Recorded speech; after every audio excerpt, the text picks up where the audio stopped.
दिल्ली का एक truck driver अक्सर पश्चिम बंगाल के 24 परगना क्षेत्र में जाया करता था। एक दिन जब वो जा रहा है तो अचानक ही उसका टायर में पंचर हो जाता है। टायर पंचर हो जाता है, रात का वक्त था। सामने देखता है तो एक मकान होता है, एक छोटी सी झोपड़ी होती है। उस झोपड़ी में वो मदद मांगने की कोशिश कर रहा था। बड़ी मुश्किल से आखिरकार उसको मदद मिल जाती है। मदद के बहाने अब वो वहां से कुछ पानी वानी की जिसने जैसे डिमांड की थी, पानी तो उसे मिल जाता है, लेकिन इसके अलावा उसे कुछ खाने के लिए उसे किस बात के लिए पूछा नहीं जाता। वो यहाँ से ट्रक ड्राइवर अपना ट्रक को ठीक करता है और वहां से चला जाता है। इसके बाद दूसरी बार आता है तो वहीं उसी घर के सामने उस ट्रक को रोकता है। और जब ट्रक को रोक रहा था तो अब रात नहीं थी बल्कि दिन था। और जब वहां से एक लड़की निकल के आती है, और जब लड़की निकल के आती है तो उसके लिए वो कुछ गिफ्ट देता है, खाने का सामान देता है। कहता है कि उस रात के लिए शुक्रिया कि तुमने मुझे आसरा दिया। बस उस लड़की से वो जब भी जाता था तो उस रास्ते से निकल के जाता था और उस लड़की को कुछ ना कुछ देता था। इसी तरह से 2 साल बीत जाते हैं और उस ट्रक ड्राइवर की उस लड़की से बहुत अच्छी खासी पहचान हो जाती है, दोस्ती हो जाती है। लड़की अपने घर की बताती है बातें कि वो उसका परिवार बहुत गरीब है, घर में रोटी के भी लाले पड़ जाते हैं, पापा को मजदूरी नहीं मिलती, हम करें तो क्या करें। लड़की ने जब अपनी ये कहानी उसको बताई तो ट्रक ड्राइवर ने कहा कि तुम्हें परेशान होने की बिल्कुल भी जरूरत नहीं है। तुम चाहो तो मेरे साथ दिल्ली चल सकती हो और दिल्ली में मैं तुम्हें एक अच्छी नौकरी दिलवा दूंगा। वहां नौकरी मिल जाएगी और अपने वहां से पैसे अपने घर को भेजना ताकि तुम्हारे पापा मम्मी भाई बहन ये सब लोग ठीक रह सकें।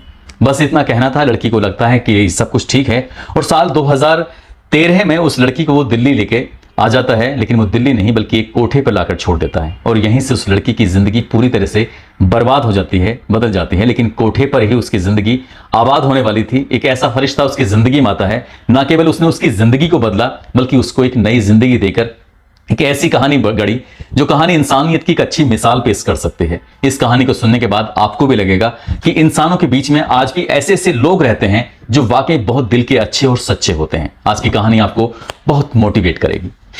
आदाब, नमस्कार, सत श्री अकाल। मैं उस्मान सैफी। आज की जो सच्ची घटना मैं आपको सुनाने जा रहा हूं, इस सच्ची घटना है उत्तर प्रदेश का एक जिला है मेरठ और मेरठ का ही एक थाना लगता है ब्रह्मपुरी।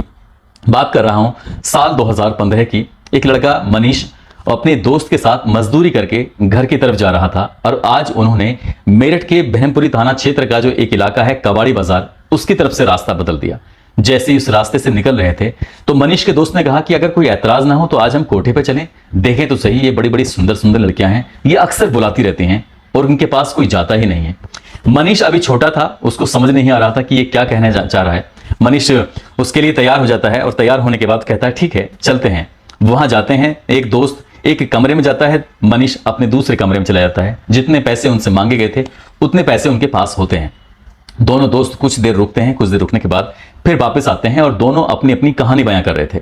मनीष से जब कहानी पूछी गई तो मनीष तो चुप्पी साध जाता है, लेकिन दूसरा जो दोस्त होता है वो अपनी कहानी बयां करता है कि एक सुंदर लड़की मिली थी, उसके साथ उसने ऐसा किया, उससे बातचीत की। जो इसके साथ पहली बार का जो अपना एक्सपीरियंस था वो अपना एक्सपीरियंस शेयर कर देता है। लेकिन मनीष से जब बातचीत की जाती है तो मनीष सिर्फ इतना बताता है कि मुझे एक शबाना नाम की लड़की मिलती है। शबाना की कहानी आगे क्या होता है, उसने क्या उसके साथ किया है, ऐसा कुछ भी नहीं बताता। तो दोस्त उसकी मजाक बनाने लगता है। कुछ वक्त बीत जाता है, फिर उस रास्ते से निकलते हैं और एक बार फिर से मनीष का दोस्त कहता है चलो आज फिर चलते हैं। और जब फिर चलने की बात आती है तो मनीष पिछली बार तो ना नुकर कर रहा था, लेकिन इस बार उसने ना नुकर नहीं की बल्कि वो खुद तैयार हो जाता है और सीधा उस कोठे पर पहुंच जाता है जिस कोठे पर वो पहले गए थे। और मनीष ने आज उसी लड़की को यानी कि शबाना को उसके पास जाने की इच्छा जाहिर की जिसके पास वो पहली बार इत्तेफाक से पहुंच गया था। उस लड़की के पास जाता है, उससे बातचीत करता है, लेकिन दूसरी मुलाकात में भी उस लड़की के साथ वो ऐसा नहीं करता है जो उसे शायद करने के लिए वहां गया था, जिसके लिए उसने पैसे खर्च किए थे। दोनों दोस्त अब फिर उस कोठे से बाहर निकलते हैं और फिर अपनी कहानी बयां करते हैं।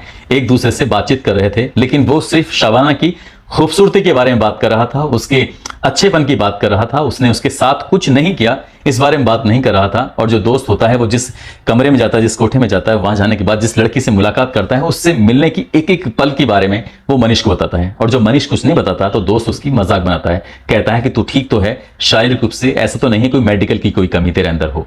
जब इस तरह की बात करता है तो मनीष थोड़ा शर्मा सा जाता है। वो कहता है कि ऐसी कोई दिक्कत नहीं है। वक्त फिर आगे बीत जाता है, लेकिन तीसरी बार मनीष अपने दोस्त के साथ नहीं बल्कि अकेला जाता है और उस लड़की ने उस लड़के को देखा, देखते ही कहा कि तुम यहां आते जरूर हो लेकिन करते कुछ नहीं हो, तुम ऐसा क्यों यहां पर आते हो। तभी मनीष कहता है कि मैं तुम्हें जब पहली बार देखा था, पहली बार देखते ही मुझे तुम्हें कुछ अच्छा लगा, अलग लगा और मुझे लगता है कि मैं बार बार तुम्हारे पास आऊं, बार बार तुमसे बातचीत करूं। बस बार बार आने की बात जब चल रही थी तो शबाना को भी अच्छा लगा कि कोई ऐसा व्यक्ति जो सिर्फ उससे मिलने आता है, उसके साथ उसके शरीर के साथ खेलने नहीं आता, उसके साथ कोई गलत काम करने नहीं आता, तो शबाना का भी उसके प्रति थोड़ा सा अट्रैक्शन बढ़ जाता है। अब ये तीसरी मुलाकात होती है, चौथी मुलाकात होती है। अब ये लगातार मुलाकातों का दौर शुरू हो जाता है। ये लड़का उससे अपने प्यार का इजहार कर बैठता है, कहता है कि मैं तुमसे प्यार करने लगा हूं, मुझे तुमसे आगे बढ़ना है, हम दो एक दूसरे के साथ जिंदगी बिताएंगे। जब बात जिंदगी बिताने की आती है तो इसी बात को देखते हुए शबाना कहती है कि यहां से निकलना मेरा इतना आसान नहीं है। और जब बात निकलने की आती है तो इसी बात को लेकर बड़ा ज्यादा ये परेशान भी होने लगते हैं। तभी मनीष ने उससे कहा कि मैं तुम्हें यहां से बाहर निकालूंगा। इसी बीच में वो अपनी कहानी बयां करती है। कहानी जब सुनता है मनीष तो उसको और भी ज्यादा उससे प्यार आता है। दरअसल वो बताती है कि वो 24 परगना क्षेत्र पश्चिम बंगाल की वो रहने वाली है। एक बार एक ट्रक ड्राइवर का ट्रक खराब हो गया था। उस ट्रक ड्राइवर ने हमारे यहाँ पर आसरा लिया और वो उससे कई मतलब दुगनी उम्र के व्यक्ति होते हैं, उनकी उसने मदद भी की। मदद के बहाने वो आते थे उसके लिए कुछ ना कुछ, कभी चॉकलेट, कभी कुछ खाने की सामान, कभी कपड़े, कभी किताबें, कुछ ना कुछ ऐसे लाते थे। और एक दिन उसने अपनी कहानी उनसे बयां कर दी। कहानी कुछ इस तरह से थी क्योंकि वो बहुत गरीब होते हैं और उसने नौकरी दिलाने के भरोसे ही उसे मेरठ के कबाड़ी बाजार में लाकर बेच दिया। मनीष ने ये पूरी कहानी सुनी तो उसको और भी ज्यादा उसके प्रति अच्छा लगा। उसके पास अलग अलग लोग आया करते थे, उसमें इस बात से कोई ऐतराज नहीं था। अब वो शादी की बात करने लगता है तो शादी के लिए कोठे से निकालना उस लड़की को आसान नहीं था। तभी बाहर निकलता है, कुछ लोगों से मुलाकात करता है, कहता है कि मुझे एक लड़की है उसको कोठे से निकालना है जिसका नाम शबाना होता है।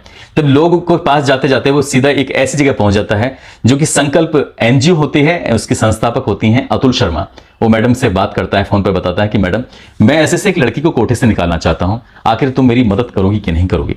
उस वक्त ये हापुड़ में CWC यानी कि चाइल्ड वेलफेयर कम्युनिटी जो होती है उसकी मेंबर होती हैं। वो कहती हैं कि ठीक है हम देखते हैं। बात जब देखने की आती है अतुल शर्मा के पास उसका दूसरी तीसरी बार फिर फोन आता है, कहता है मैडम मेरी बात को आप सीरियस नहीं ले रही हो, मुझे उस लड़की को कोठे से निकालना है और निकालने का कुछ मकसद है। वो मैडम पूछते हैं कि क्या मकसद है, तुम क्या करना चाहते हो। बताता है कि मैं उससे शादी करना चाहता हूं। जब लगातार वो मैडम से फोर्स कर रहा था तो मैडम को लगता है कि वाकई ये बहुत ही नीडी है और शायद ये उसे निकालना चाहता है और इसीलिए फिर मैडम उससे पूछती हैं कि कौन से कोठे पर है। अब मैडम यहां अकेले जाती हैं। उस कोठे पर जाने के बाद देखती हैं लगभग 20 से 22 लड़कियां वहां पर मौके पर मौजूद होती हैं और जब जाकर खड़ी हो जाती हैं कोठे की मालकिन से कहती हैं कि एक लड़की है उसको मैं लेने के लिए आई हूं, अगर कोई ऐतराज ना हो तो क्या मैं इनसे बात कर सकती हूं। जैसे ये बात आती है तो कोठे की जो मालकिन होती है उसको बहुत गुस्सा आता है। वो कहती है कि तुम कैसे बात कर रहे हो, यहां से एक भी लड़की बाहर नहीं जाएगी, एक भी लड़की यहां से निकल नहीं सकती, चाहे तो देख लो। जब बात देखने की आती है तो भी अतुल शर्मा जो मैडम होती हैं वो कहती हैं कि एक लड़का है जिसका नाम मनीष कुमार है और जो कि बाहर सड़क पर तुम्हारा इंतजार कर रहा है। मैं नहीं जानती कि वो कौन लड़की है, जिन 20 या 22 लड़कियों में से जो भी लड़की है, मैं आगे आगे जा रही हूं, मेरे पीछे पीछे आने की कोशिश करे। वो अगर उसके साथ नई जिंदगी बिताना चाहती है, उसके साथ शादी करना चाहती है तो मुझे कोई ऐतराज नहीं है, लेकिन मेरे साथ वो आएगी तभी मैं उसे लेके जाऊंगी। काफी देर हो जाती है, लगभग 5-6 मिनट तक इंतजार किया जाता है, मोटिवेट किया जाता है, बातचीत करने की कोशिश की जाती है। तब जब लड़की आती नहीं है, जैसी वो मैडम जीने की तरफ जा ही रही थी, एकदम एक लड़की दौड़ते हुए आती है और दौड़कर आकर सीधे उन मैडम के हाथ पकड़ लेती है, उनके गले लग जाती है, कहती है कि मुझे यहां से बाहर निकालो। अब बाहर निकालने की बात आती है तभी कोठे पे हड़कंप समझ जाता है। कोठे की संचालिका हो या फिर आसपास के जो उनके लोग हों, जो दलाल हों, जो यहां से लड़कियों को लाते हैं, यहां से जाने नहीं देते, सबकी नजरें अब उस लड़की की तरफ थी। लड़की का नाम शबाना होता है। उसको देखकर सबने डांट फटकार करने की कोशिश की, लेकिन अतुल शर्मा ने कहा कि किसी ने आगे बढ़ने की कोशिश की तो यहां पुलिस आएगी, फोर्स आएगी, लड़की तो यहां से हर हाल में जरूर जाएगी, इसे तुम रोक नहीं सकते। जब बात पुलिस और फोर्स की आती है तब उन्हें लगता है कि शायद अभी एक लड़की जा रही है, ऐसा ना हो कि कोई और लड़की भी हिम्मत जुटाए और बाकी भी लड़कियां पुलिस फोर्स के साथ निकल जाएं, इसलिए इसे जाने देते हैं। फिर ना कोठे की मालकिन ने ना किसी दलाल ने अतुल शर्मा मैडम को रोकने की कोशिश की और वो सीधा उस लड़की को लेकर जब सड़क पे पहुंचती है तो सड़क पे इंतजार कर रहा था मनीष कुमार उस लड़की को देखते एकदम खुश हो जाता है और उसको गले लगाता है। और उसके बाद फिर यहां से अतुल शर्मा उसे अपने घर पे लेके जाती हैं। घर ले जाने के बाद अब वो पूछते हैं कि आखिरकार तुम क्या करना चाहते हो। दरअसल मनीष हिंदू होता है और शबाना मुस्लिम लड़की होती है। शबाना पश्चिम बंगाल की रहने वाली थी। उसके परिवार ने शायद कोशिश की होती तो उसे ढूंढते, लेकिन शायद उसने कोशिश नहीं की थी, इसलिए अब ये दोनों शादी करने का फैसला लेते हैं। तभी अतुल शर्मा शहर के जो काजी होते हैं उनको फोन करती हैं, फोन करके कहती हैं कि सर आपको एक निकाह पढ़ाना है और बहुत ही इंपॉर्टेंट है, बहुत ही जरूरी है, मैं चाहती हूं कि आपको मेरे साथ शामिल होना चाहिए। जैसे ही शहर काजी को फोन किया जाता है, शहर काजी ने अतुल शर्मा मैडम की बात सुनते हैं और सुनने के बाद पूरी कहानी सुनते हैं। कहानी सुनने के बाद वो मौके पर पहुंचते हैं और इस लड़की के साथ निकाह हो जाता है, निकाह करा दिया जाता है और ये इनकी शादी हो जाती है। लेकिन तभी लड़की कहती है कि जिसने मुझे पूरी तरह से अपनाया है, जिसने मेरी जिंदगी को जो वीरान पड़ी हुई थी उसे रंगीन बनाने की कोशिश की है, मैं चाहती हूं कि इसकी धर्म के हिसाब से भी शादी होनी चाहिए। यानी कि शादी अब जो हुई थी वो मुस्लिम रीति रिवाज के हिसाब से हुई थी, और अब शादी होनी थी हिंदू रीति रिवाज के हिसाब से। जब पहले शादी हो रही थी तब शहर के एक जिम्मेदार आदमी ने खुद आगे बढ़कर उससे अपनी बेटी की तरह, जैसे विदाई होती है एक बेटी की, इसी तरह से इसकी विदाई की, और विदाई करने के बाद उसको रुखसत किया। जो भी दान दहेज होता है वो शहर के कुछ चुनिंदा लोग उस शादी समारोह में शामिल भी हुए थे। अब फिर हिंदू रीति रिवाज के हिसाब से शादी होती है, दोनों के फेरे होते हैं, फेरे होने के बाद अब लड़की और लड़के के दोनों की शादी हो जाती है। अब यहां से नई जिंदगी की शुरुआत होती है। वो लड़का यानी कि मनीष कुमार जब अपने दुल्हन को अपने माँ और बाप के पास लेके जाता है और जाकर पूरी कहानी बताता है कि माँ, मैंने इस लड़की से शादी कर ली। दरअसल ये मुस्लिम है और रहने वाली थी यहाँ की पश्चिम बंगाल के 24 परगना क्षेत्र की, कोठे पर रह रही थी, और इसको मैंने एक नई जिंदगी दी। जैसे ही माँ ने और बाप ने, उसके परिवार के लोगों ने ये बात सुनी, उन दोनों को घर से निकाल दिया और कहा कि यहाँ ना तो इस लड़की के लिए कोई जगह है और ना ही तुम्हारे लिए कोई जगह है, तुम यहां से जा सकते हो। अब लड़के ने क्योंकि फैसला लिया था, उस फैसले पे खराबी उतरना था, उस लड़की को वो लेकर चला जाता है। पहले वो मजदूरी करता था, लेकिन जैसे ही इस लड़की की जिंदगी में वो आता है, उसके बाद उसने रिक्शा चलाना शुरू कर देता है और रिक्शा चलाकर अपने परिवार का भरण पोषण करना शुरू कर देता है। कुछ वक्त बीतता है और उसको पहले एक बेटी पैदा होती है। कुछ वक्त और बीतता है, उसको एक और बेटी पैदा होती है। 2 बच्चे पैदा हो जाते हैं, लेकिन दोनों ही अपनी जिंदगी में बहुत ही खुशी खुशी रह रहे थे, बहुत ठीक से रह रहे थे। और अचानक ही एक दिन मनीष की जो माँ होती है और आमने सामने बाजार में इनकी मुलाकात हो जाती है। अपने बेटे को, अपनी बहू को और बहू के हाथ में 2 बच्चियों को देखकर मनीष की माँ का दिल पसी जाता है। वो सीधा ही उससे अपनी बहू को गले लगाती है, कहती है कि अगर तुझे कोई ऐतराज ना हो तो तू मेरे घर चल। वो अपनी बहू को सीधा घर लेके पहुंच जाती है। घर लेके जाती है, जो मनीष के पिता होते हैं उन्हें ऐतराज भी होता है, वो डांटते भी फटकारते भी हैं, लेकिन मनीष की माँ कहती है कि मेरा बेटा है, मेरा लाडला है, मेरी पोतियां हैं, अब साथ रहेंगी। तब मनीष के पापा भी इस बात को लेकर तैयार हो जाते हैं। अब ये दुल्हन यानी कि जो उसकी पत्नी है शबाना, वो साथ रहने लगती है, मनीष भी साथ रहने लगता है। कुछ वक्त और बीतता है और वक्त बीतने बाद एक और बेटी पैदा होती है, यानी कि 3 बेटियां उसको पैदा हो जाती हैं।